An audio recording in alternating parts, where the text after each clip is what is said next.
Shalom Bapak Ibu Saudara-saudara, kita masuk di dalam pembahasan Matius yang ke-14 hari ini. Dan saya yakin dan percaya kita sama-sama diberkati melalui perjanjian baru ini. Dan kiranya ini bisa kita jadikan patokan bagaimana kita menjalankan kehidupan kita di sepanjang hari-hari kita. Kita bisa benar-benar diperkuat oleh firman Tuhan. Dan kiranya apa yang kita pelajari ini bisa menjadi berkat saudara-saudara. Juga bisa kita sampaikan kepada orang-orang yang mungkin membutuhkan pertolongan Tuhan. Nah, mari saudara-saudara, sebelum kita masuk lebih lagi, kita akan persiapkan hati kita dengan pujian dan penyembahan kepada Tuhan.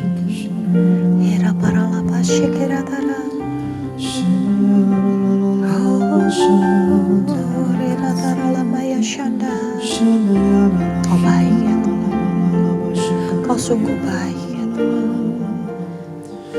Biar kami senantiasa dilingkupi oleh kehadiran Tuhan.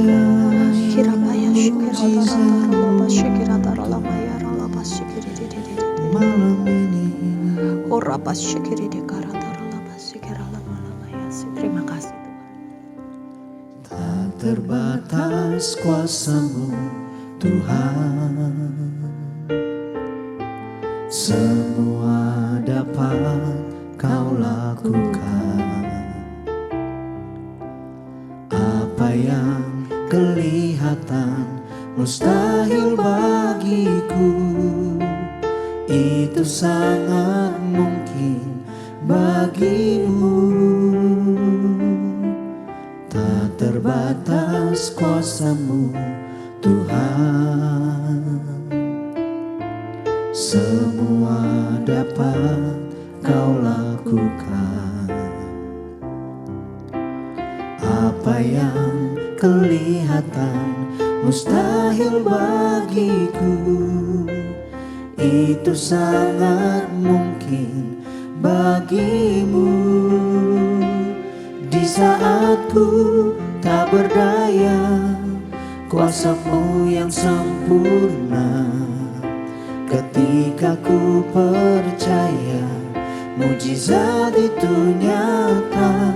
Bukan karena kekuatan, namun Roh-Mu ya Tuhan. Ketika ku berdoa, mujizat itu nyata.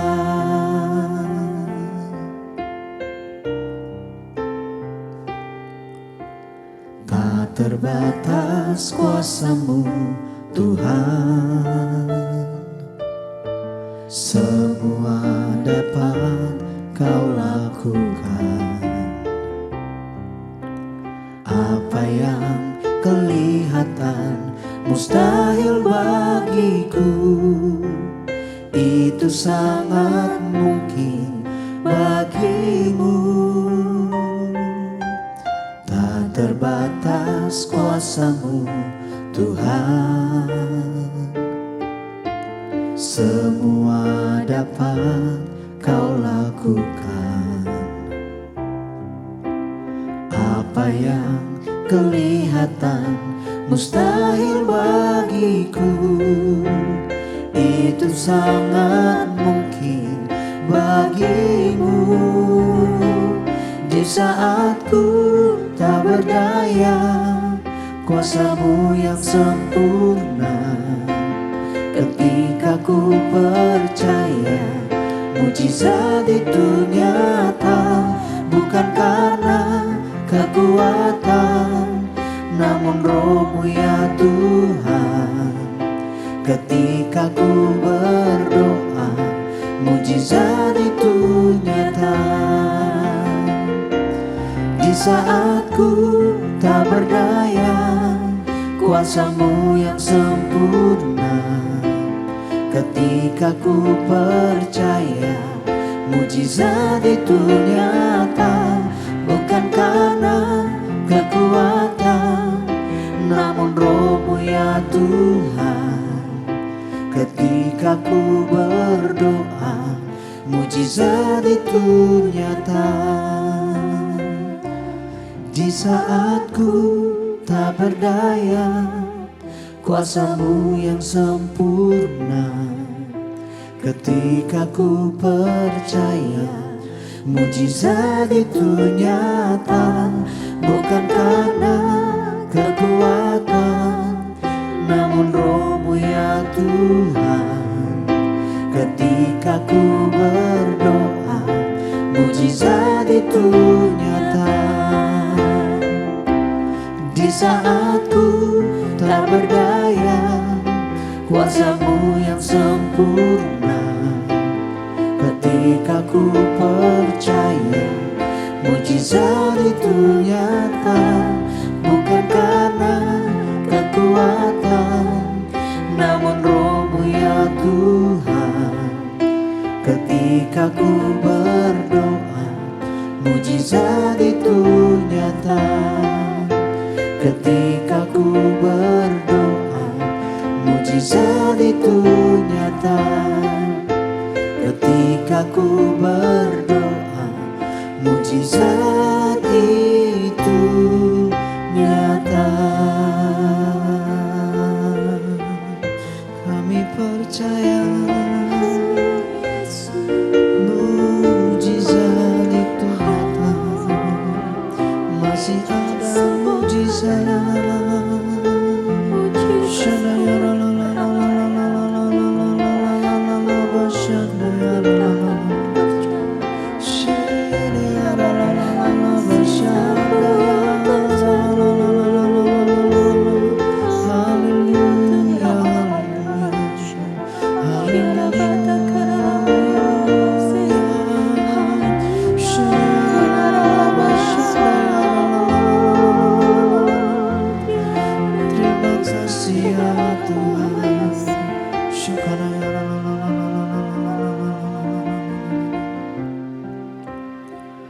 Bagi Tuhan tak ada yang mustahil. Bagi Tuhan tak ada yang tak mungkin. Mujizatnya disediakan bagiku. Ku diangkat dan dipulihkannya. Bagi Tuhan tak ada yang mustahil. Bagi Tuhan tak ada yang tak mungkin. Mujizatnya disediakan bagiku. Ku diangkat dan dipulihkannya. Bagi Tuhan tak ada yang mustahil. Bagi Tuhan tak ada yang tak mungkin. Mujizatnya disediakan bagiku. Ku diangkat dan dipulihkannya. Bagi Tuhan tak ada yang mustahil. Bagi Tuhan tak ada yang tak mungkin. Mujizatnya disediakan bagiku. Ku diangkat dan dipulihkannya. Ku diangkat dan dipulihkannya.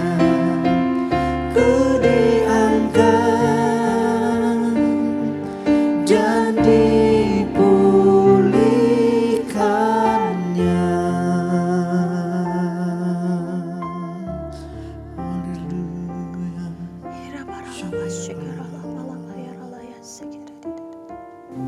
Izinkan kami Tuhan menikmati keajaiban-keajaiban yang daripada-Mu.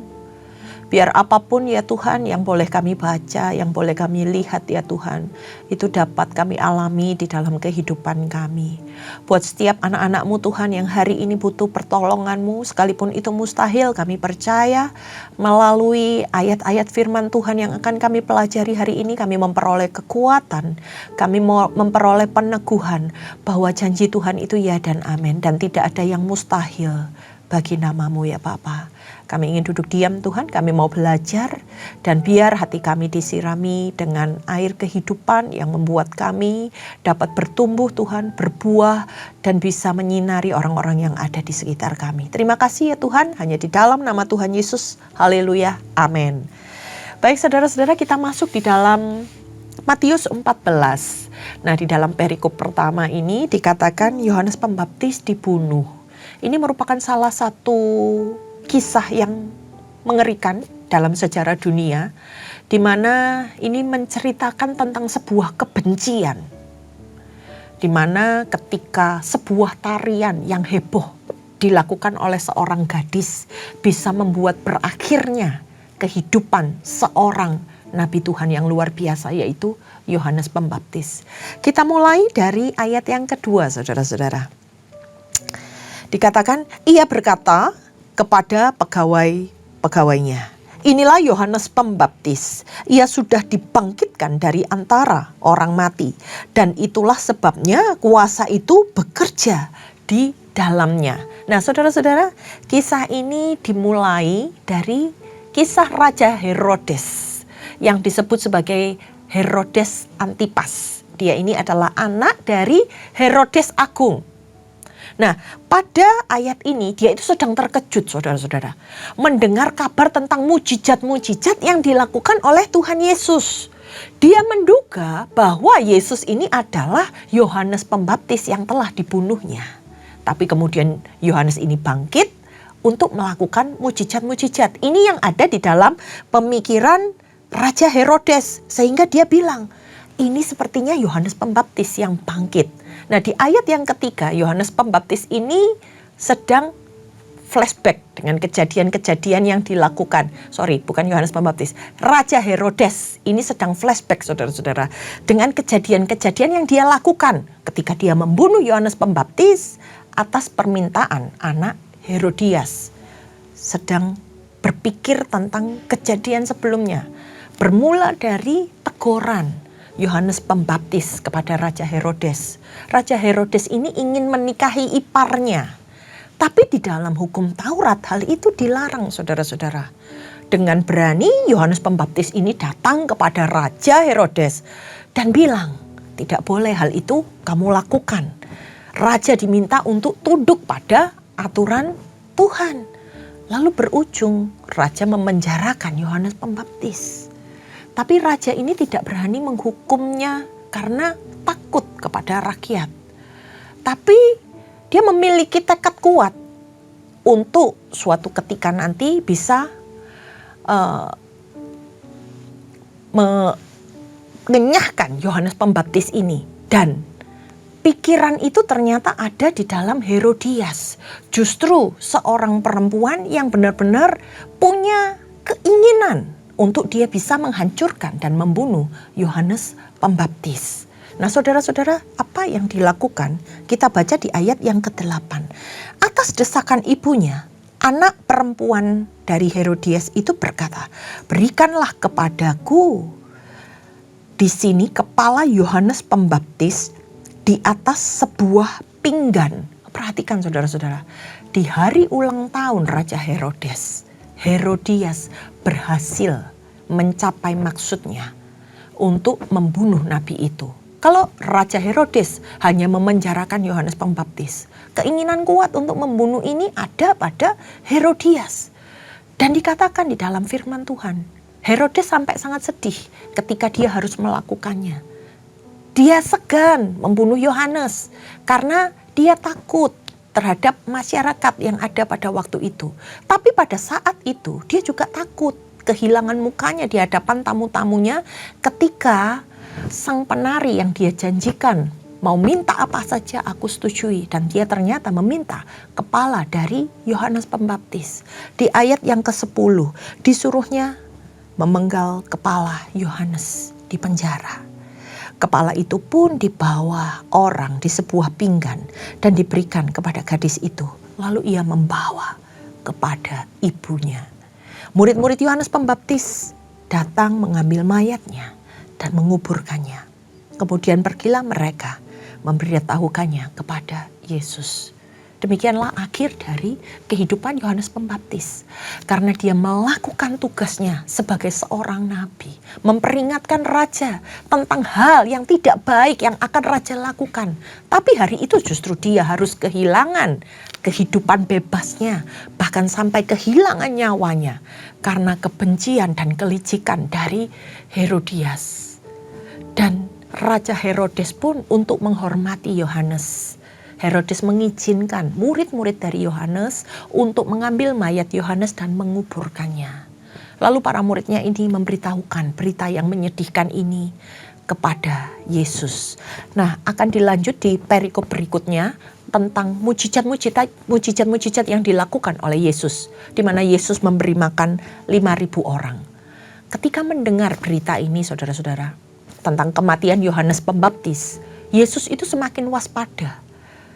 Karena dia tahu apa yang terjadi pada pendahulunya. Maka Yesus menyingkir ke sebuah tempat terpencil.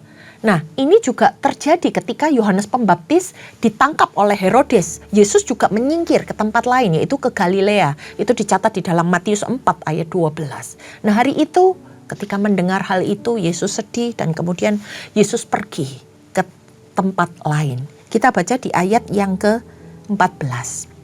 Ketika Yesus mendarat, ia melihat orang banyak yang besar jumlahnya. Tergeraklah hatinya oleh belas kasihan kepada mereka, dan ia menyembuhkan mereka yang sakit. Menjelang malam, murid-muridnya datang kepadanya dan berkata, "Tempat ini terpencil dan hari mulai malam. Suruhlah orang banyak itu pergi ke desa-desa supaya mereka dapat membeli makanan bagi mereka sendiri." Lalu Yesus berkata, "Tidak perlu mereka pergi. Kamu harus memberi mereka makan." Nah, perhatikan saudara-saudara.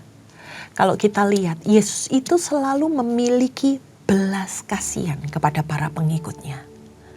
Dia mengadakan mujizat-mujizat untuk menyembuhkan yang sakit. Dia mengajar supaya mereka memiliki pemahaman-pemahaman baru. Dan ini menjadi daya tarik yang luar biasa terhadap orang-orang yang ada pada waktu itu. Bukan hanya untuk mendengar pengajaran Yesus, tapi mereka juga melihat dengan mata kepala mereka sendiri mujizat-mujizat yang luar biasa yang Yesus lakukan. Lanjut di ayat 18, Yesus berkata, "Bawalah kemari kepadaku." Lalu ia menyuruh orang banyak itu duduk di rumput. Setelah mengambil 5 roti dan 2 ikan itu, Yesus menengadah ke langit dan mengucap syukur. Ia memecah-mecahkan roti itu dan memberikannya kepada para murid-muridnya. Lalu murid-muridnya memberikannya kepada orang banyak. Apa yang dilakukan oleh Yesus pada hari itu adalah membuat suatu mujizat yang luar biasa lagi. Di mana dia dari 5 roti dan 2 ikan, dia bisa membagi-bagikannya kepada orang banyak, saudara-saudara. Dan Yesus ini memegang roti dan ikan dikatakan. Ini seperti yang dilakukan oleh bapak-bapak rumah tangga pada masa itu. Mereka akan sebelum makan, mereka akan menaikkan pujian kepada Tuhan. Mereka akan mengucap syukur atas segala berkat yang Tuhan sudah berikan dalam kehidupan mereka. Lalu bapak-bapak ini akan memecahkan roti-roti itu dan membagikannya kepada yang lain. Ini yang dilakukan oleh Yesus. Dan dikatakan juga dalam Injil Matius ini, yang makan sampai kenyang. Bahkan ada roti yang tersisa 12 bakul. Itu adalah 5.000 orang laki-laki tanpa menghitung perempuan serta anak-anaknya.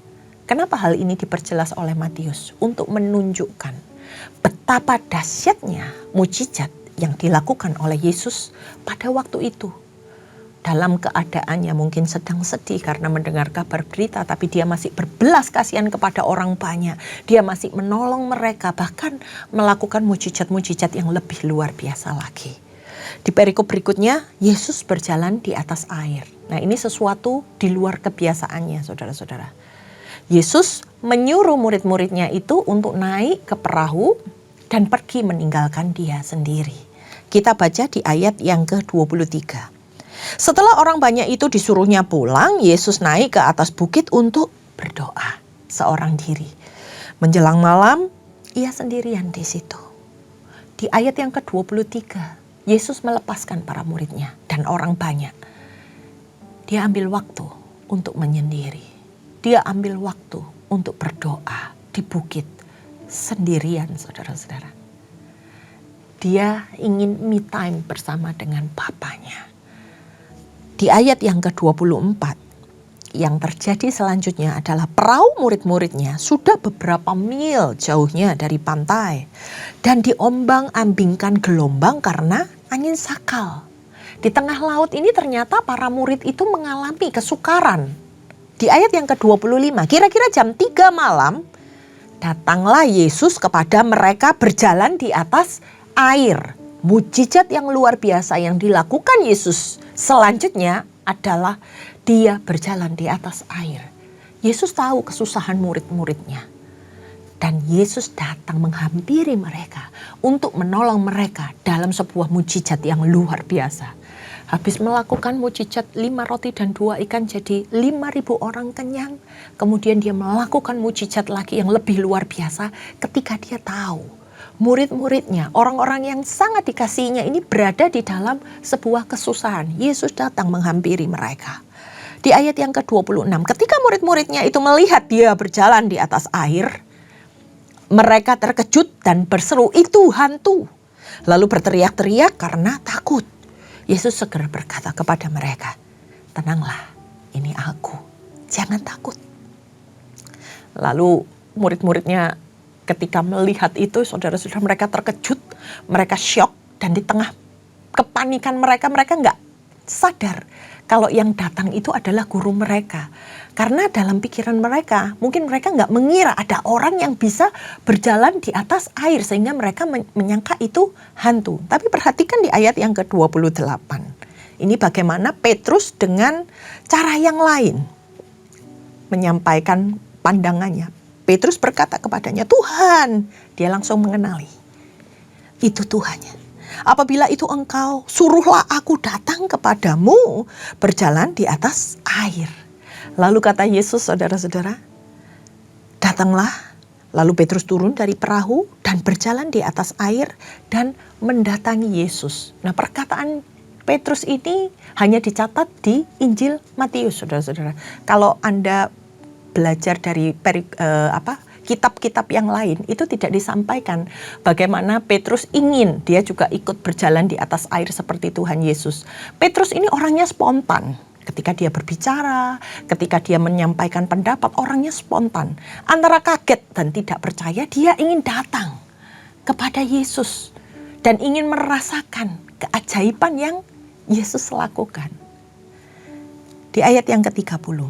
Tetapi ketika dirasanya, ketika Petrus merasakan tiupan angin, dia mulai ngelihat nih sekelilingnya. Lalu takutlah ia dan mulai tenggelam, lalu berteriak, "Tuhan, tolong aku." Saudara-saudara, waktu Petrus fokus ngelihat Yesus, dia bisa berjalan di atas air seperti Yesus. Karena iman percayanya ketika dia melihat Tuhannya. Tetapi ketika dia mulai melihat dan merasakan hal-hal yang ada di hadapannya, ketika itu diumpamakan dengan merasakan tiupan angin, Petrus tersadar dan dia mulai timbul takut, dan ini menyebabkan dia hampir tenggelam. Nah, ini bagi saya merupakan sebuah statement yang menguatkan. Ketika kita tahu itu Tuhan, ketika kita dengan iman percaya datang kepadanya, maka Tuhan akan membuat mujizat yang mustahil sekalipun dalam kehidupan kita. Tapi jangan kita dikecohkan dengan apa yang kita lihat, apa yang kita dengar, apa yang kita rasakan. fokus kepada Yesusnya. Nah, di ayat yang ke-31, segera Yesus mengulurkan tangannya, memegang dia dan berkata, "Hai orang yang kurang percaya, mengapa engkau bimbang?" Lalu keduanya naik ke perahu dan anginnya pun reda. Orang-orang yang ada di perahu menyembah dia, katanya, "Sesungguhnya engkau anak Allah." Saudara-saudara, dicatat di sini ada beberapa mukjizat.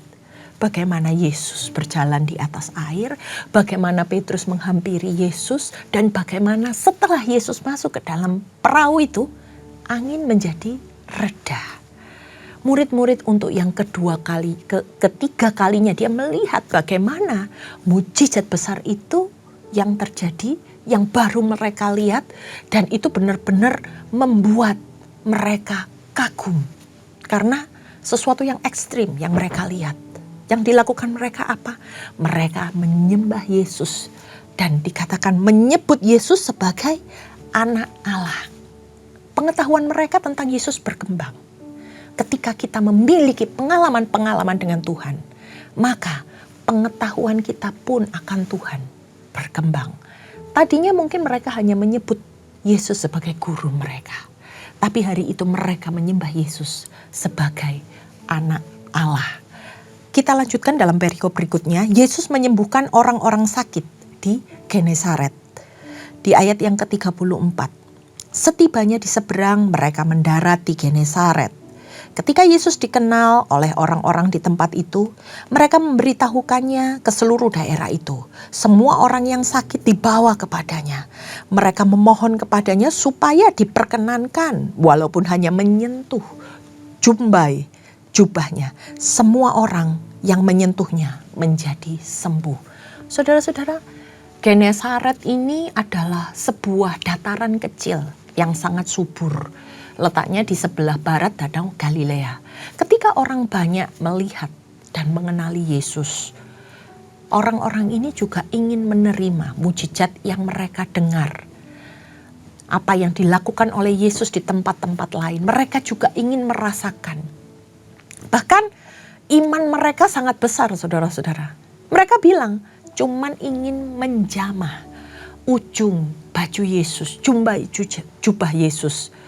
Sehingga mereka yakin dengan hanya menjamah ujung baju Yesus ini mereka bisa disembuhkan. Karena apa? Karena kabar yang mereka dengar tentang Yesus pada masa itu sangat viral. Saudara-saudara, pada masa itu teknologi masih belum ada. Belum ada yang namanya handphone, telepon. Mereka memiliki banyak keterbatasan dibanding apa yang kita miliki hari-hari ini. Tapi perhatikan saudara-saudara, bagaimana keviralan Yesus pada masa itu bisa membuat setiap orang itu pengen ketemu sama Yesus. Bisa membuat orang-orang banyak itu mau mengikuti Yesus. Bagaimana dengan hari ini saudara-saudara, ketika kita memiliki banyak fasilitas, ketika kita tahu ada hal-hal yang bisa kita manfaatkan untuk menjangkau jiwa-jiwa. Apakah kita menampilkan sebagai seorang murid Yesus? Apakah di dalam kehidupan kita menjalankan kehidupan kekristenan kita dengan baik sehingga orang itu melihat dan ikut mencari Yesus? Apa yang dilakukan Yesus memang sangat spektakuler, dan apa yang terjadi pada masa itu juga bisa terjadi pada masa-masa ini. Hanya saja seringkali kita lupa untuk menjadi perantara di tengah-tengah masyarakat hari ini. Kita gereja Tuhan, kita para murid Yesus yang sudah benar-benar bisa merasakan hadirat Tuhan, yang memiliki pengalaman-pengalaman bersama dengan Tuhan, yang memiliki pengetahuan yang luar biasa tentang Tuhan. Antara pengetahuan dan pengalaman, pengetahuan mungkin Anda bisa peroleh ketika Anda mengikuti Bible Study ini, ketika Anda merenungkannya tentang apa-apa saja yang pernah Yesus perbuat.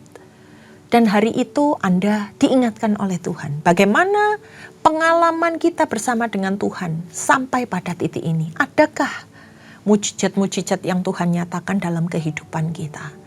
Adakah sentuhan-sentuhan yang kita rasakan bagaimana Tuhan memberikan kekuatan di dalam kehidupan kita. Dan tentunya ini menjadi pengalaman hidup bersama dengan Tuhan. Kalau hari ini kita punya banyak kesaksian yang bisa kita sampaikan, jadikan itu untuk bisa menjadi berkat. Supaya berita tentang Yesus dalam kehidupan kita itu menjadi viral. Dan banyak orang yang bisa diberkati. Tuhan Yesus sama dulu, sekarang, sampai selama-lamanya. Kalau hari ini kita bisa menikmati kasih Tuhan, izinkan kasih Tuhan ini juga bisa menjamah orang-orang yang ada di sekitar kita.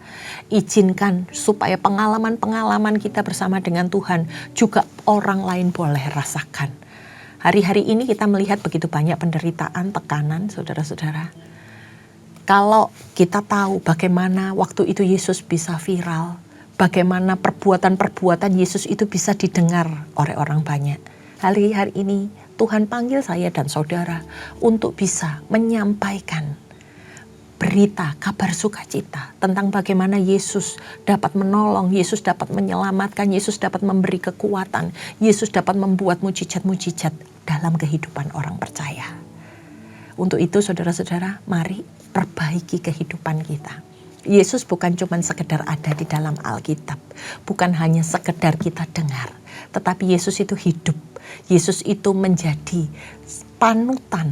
Yesus itu anak Allah yang layak untuk disembah oleh semua orang. Mari kita kabarkan berita baik ini, supaya mereka yang membutuhkan pertolongan Tuhan hari ini bisa mendengar dan diselamatkan oleh Tuhan. Banyak hal yang bisa kita pelajari saudara-saudara, tapi bukan untuk memperkaya diri kita sendiri, tapi juga untuk orang-orang yang mau berjalan di dalam kebenaran, orang-orang yang mau mengikuti Dia.